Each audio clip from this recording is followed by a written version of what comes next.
Como você sabe, a Terra é como uma esfera que gira em torno de um eixo. A intersecção desse eixo com a superfície são os polos, Polo Norte e Polo Sul. O plano perpendicular ao eixo de rotação e que passa pelo centro da Terra é o plano do Equador. A intersecção desse plano com a superfície esférica é a circunferência máxima, que é a linha imaginária do Equador. A linha do Equador divide a Terra em duas metades, chamadas de hemisfério norte e hemisfério sul. A latitude varia de 0 a 90 graus para o sul ou para o norte. E ela é dada pelo ângulo formado entre o plano do Equador e o segmento de reta que liga o ponto que nós queremos localizar ao centro do globo. Para essa localidade ilustrada na figura, a latitude é de 40 graus norte.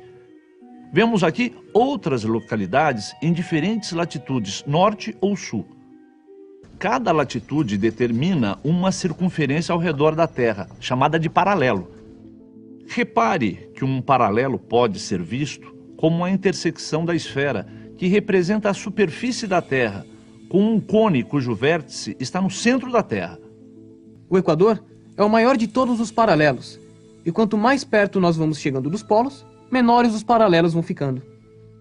Vamos começar a falar agora das longitudes da Terra. Elas variam de 0 a 180 graus para leste ou para oeste. E essas semicircunferências que ligam os dois polos terrestres são chamados de meridianos. Eles são semicircunferências obtidas pela intersecção da superfície da esfera terrestre com semiplanos que têm como bordo o eixo de rotação da Terra. A longitude de um ponto, medida em graus, é definida pelo ângulo entre o meridiano que passa por esse ponto e o meridiano zero. Bom, a gente já viu que o paralelo de grau zero é a linha do Equador. E onde fica o meridiano zero? O meridiano zero também é uma linha imaginária chamada de meridiano de Greenwich. Ele tem esse nome porque passa pelo distrito de Greenwich, ao sul de Londres, na Inglaterra. Lá fica um observatório astronômico. Mas, pelo que eu entendi, quando a gente estava falando sobre os paralelos, existe um motivo real para que a linha do Equador esteja naquele lugar e não em outro. Quer dizer, pelo que a gente viu, a linha do Equador está no plano perpendicular ao eixo de rotação da Terra e divide o planeta exatamente ao meio. E no caso dos meridianos, qual é o motivo para que o meridiano zero seja esse que passa por Greenwich?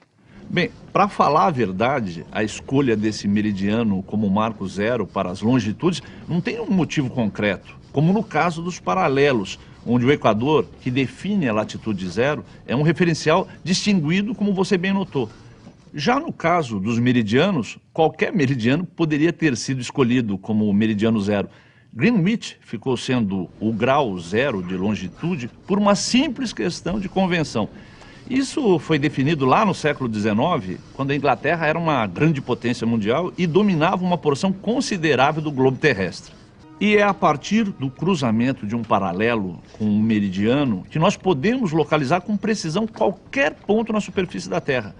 E justamente por serem únicas para cada ponto, essas coordenadas geográficas são as utilizadas em aparelhos de localização, como o GPS, e permite fazer cálculos sobre distâncias e áreas. A cidade de Porto Alegre, onde você se encontra, por exemplo, fica aproximadamente na latitude 30 graus ao sul do Equador e 51 graus a oeste de Greenwich.